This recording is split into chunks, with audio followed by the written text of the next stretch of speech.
Grants do not fund ideas, they fund prepared people።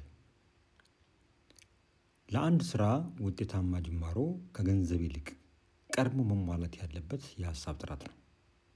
አንድ ሀሳብ ሳይዘገይ ወደ ተግባር እንዲቀየር ሰዎች የሀሳብ ጥራት ሊኖራቸው ያስፈልጋል።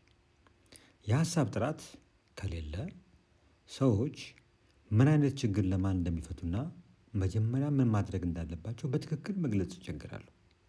የሀሳብ ጥራት አንድ የሚሰራ ስራ ምን አይነት ችግር ለማን እንደሚፈታና ለስራው ትግበራ መጀመሪያ መፈጸም ያለበትን ተግባር በቀላሉ መግለጽ መቻል ነው።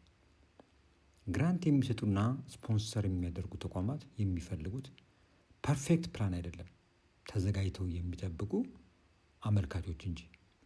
ስለሆነም በትንሹ ይጀምሩ፣ አድርገው ያሳዩ፣ ኦፖርቹኒቲዎችን ይከታተሉ። ለእውነተኛ ዝግጅትም ቻናላችንን ሰብስክራይብ በማድረግ የምናቀርባቸውን የግራንትና ስፖንሰርሺፕ እድሎች ይከታተሉ። ግሩም ገበያ